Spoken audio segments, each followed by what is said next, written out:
はい、こんにちは、What's up? お疲れ。Today, I'd like to talk about why can Japanese classes a little bit boring and unrealistic sometimes. Mostly the most popular textbooks are Genki and Minna no Nihongo. I really like those as materials, but I can also understand if you hate those type of textbooks because the sentences can be really unrealistic sometimes, and when you encounter real life experience, the phrasings can be totally different. And I thought I can talk about the reasons and pros and cons for each learning methods. So let's get into it. I'm providing a private lesson online on Preply, so feel free to book my lessons if you like my style. The link is in the description of this video. Okay, so let's take it in. Alright, so here's the slide. The keyword for today is definitely unrealistic. Sometimes the example sentences, it's not only Japanese, but any other languages textbook, it can be very unrealistic sometimes, because, like, for example, when you say the weather is good, or like this is hot, or this is a pen, kind of like that. You wouldn't say that in real life, even with family or friends. When you come to Japan as a tourist, you wouldn't really say those sentences, but there's also the benefit to learn them, and it's better to understand the difference of the concepts. So the first concept that we need to go through is about the types of sentence. What are the actually sentences? I divided it in 3 sections. First one, conversational phrases. Second one, situational phrases.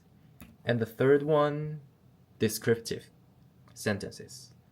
All right. So let's take a look at them. First one is the conversational phrases. Let's see.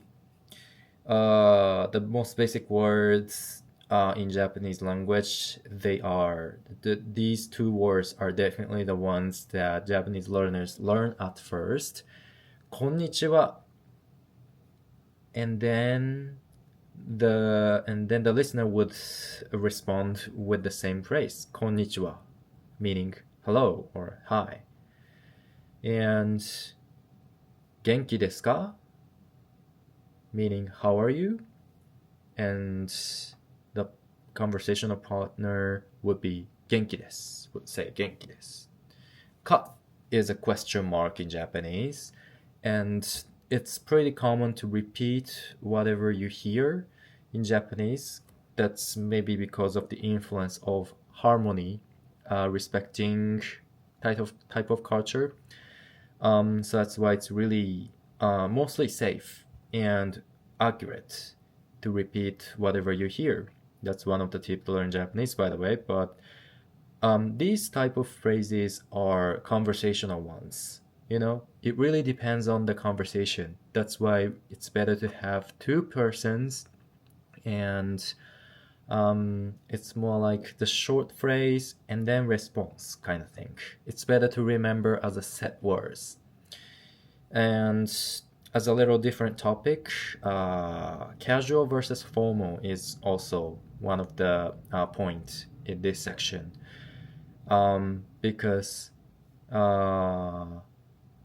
these 2 words above is not really wrong grammatically, but in real life, among friends, maybe, or maybe even strangers, if they are more like the same age, I would say, お疲れ、元気? And then the response would go like, 元気だよ? サムはどう? Kind of thing. So maybe you can make the little comparison. The ending has been little cut and switching to the completely different word. This is also really a common pattern in Japanese language. We tend to completely switch or make it short when you make it casual sentences. This is also really important section in conversational phrases. So again, this one is also better to be learned with the sets. Conversation is always set word, so it's better to know the speaker and listener words as a set word. All right, let's move on. Second section of the sentences is situational phrases. For example, trip. This is one of the common phrases that you would hear when you come to Japan and when you talk to locals. You would be said, 日本語上手ですね. And then the expected response is, いやいや、まだまだです. This sentence is basically saying, your Japanese is good. And then you better say, no, not really. I'm still learning. That kind of thing.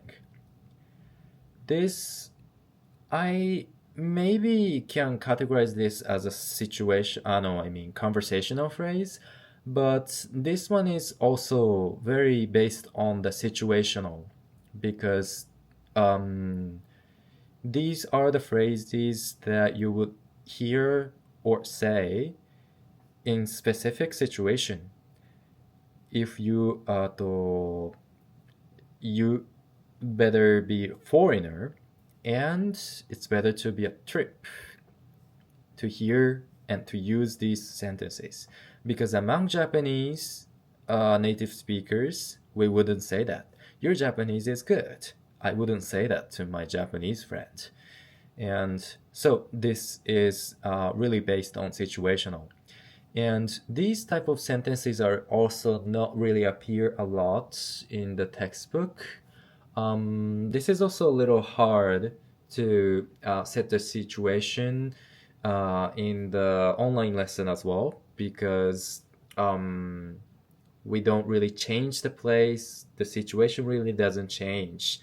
It's the best way to learn this type of sentences is definitely in real life, through experience. Of course, living in Japan, traveling in Japan, maybe you might encounter this type of situation a lot, and that's the best way to learn this. So the other phrases are also same. Among neighbors, I would say こんにちは、今日もいい天気ですね. And then I'm expecting to hear そうですね. Again, this is also one of the set conversation. So I can also say this as a conversational phrase, but this is also really depending on situation. It's really specific, by the way, because it's pretty common to have a small talk about the weather with neighbors. It's really common. That's just the culture, you know. We are really curious of the weather every day, and that's not really the serious topic, and that's the common topic that everyone can talk, and it's not hurting or rude to anyone. That's just the nature, you know. That's why it's always the safe topic. And these are also the ones might not really appear a lot in textbook. Well, maybe on some textbooks they also think these type of cultural background is also really important. That's why some textbook use these type of sentences, But if you grew up in more like Western countries, maybe you might feel really uh, you might really not realize the benefit of these sentences because I think in English conversation, for example, um, maybe you don't really have a chance to mention about weather a lot as a small talk. This type of like thing can be little Japanese thing. That's why it's better to hold the concept or the benefit of learning each phrases and to know this as the situational phrases. So when you encounter this type of sentence on the textbook, for example, it's better not skip it, and it's better go a little deeper. It's okay to use ChatGPT, for example, and then ask, why do Japanese textbook use like this type of weather sentences a lot? That can be a good question to ChatGPT, and because you would understand the benefit of this. So these type of phrases are really situationals, and it's better to memorize not only the sentence but also the situation. That's really important. Last one is also same. When you make a request for the staff or the worker, for example, すいません、これ違うんですけど。あ、すいません、今取り替えますね。Basically saying, excuse me, this dish is really not for me. So could you replace with other? Could you check my order? And then the waiter would respond with, oh, I'm sorry, I'm just gonna replace or check immediately, kind of thing. The thing is, the ending of the first speaker is really important because すいません、これ違うんですけど. Kedo is saying but. The meaning of this word is but. But the thing is, when Japanese people make a request, we really don't make the whole sentence to avoid the conflict. Like, excuse me, this is wrong order, but... You see? This speaker is not really saying, could you replace, or like, could you check the order, kind of thing. We don't really say that, and it's more formal and considered the accurate and safer way to request, which is also really different in especially maybe American English. People are more straight. It's for me, just for me, from my perspective, people in America are more straight, direct, and honest. And from my perspective, they are really good at describing and explaining the whole things with full of words and sentences. But this is one of the cultural difference.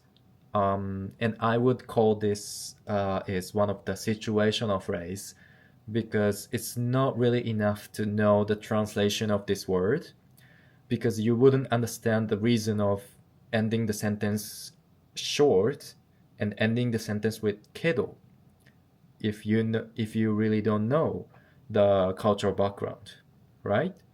So it's better. So in this section, it's better to remember not only phrases but also with the situations. These type of sentences are really based on situation. All right. Okay. The third section is actually the topic of this video, and these are really the ones that can be blamed as the little unrealistic words on textbook. All right. So, first sentences, let's see. 私は寿司を食べます。Meaning, I will eat sushi. Alright? Okay. And maybe when you just see the English translation, how many times in a day would you say, I will eat sushi? Especially while traveling in Japan or encountering with strangers in Japan. Would you really say that? I will eat sushi. I would say no. It's not really common, I guess. Um, these are one of the descriptive sentences. Today is hot. The weather is nice, kind of thing. Those and I will eat sushi. Those kind of thing. These type of sentences can be really blamed and can be really unrealistic or unpractical in real life. I totally understand that, and I completely understand, and it's definitely has the risk to learn this, and it's to spend too much time on it. That can be a big risk to waste learning time. But the thing is, when we switch the perspective and focus on the structure, these can be really good materials. For example, I just switched the ending of each word. What as the blue goes into sushi, and what in the red color, red letter, is attaching to watashi right now.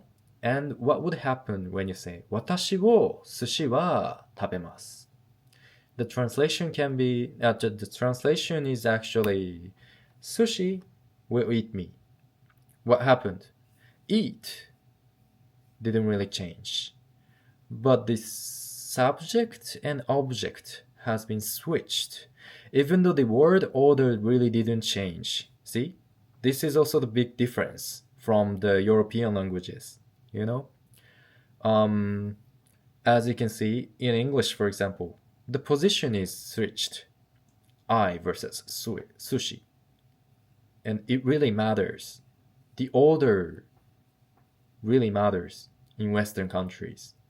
But the thing is, especially in Japanese, or not only this, but also other languages in Asia, we have this type of particles, and they decide the function in the sentence. Okay? And this is the point that we can learn from this type of comparison, right? Even though these sentences are very unpractical in real life, maybe you might not really have a chance to say the exact phrase when you come to Japan for a trip, but it's really useful to understand the structure, to see the rule of the Japanese sentences, right?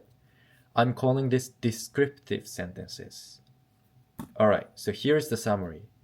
Pros of learning conversational situationals, very practical, direct. We can just use it immediately.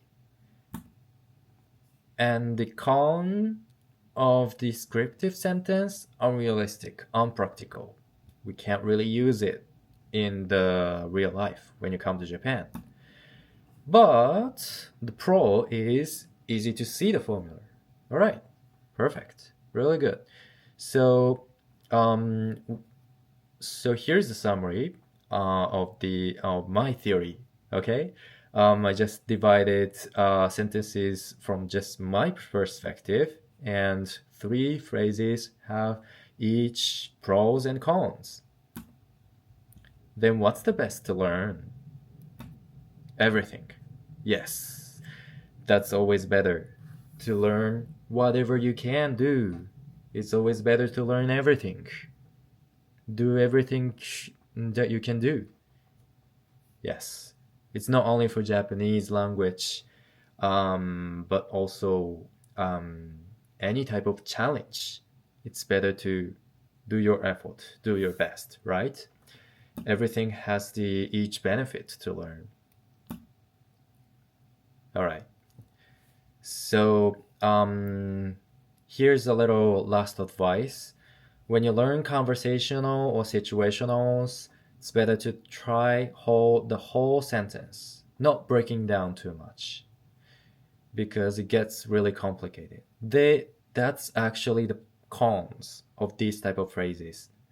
Um, the if you break down these type of set words, the structure can be really hard to understand, and it's definitely almost impossible to hold all of the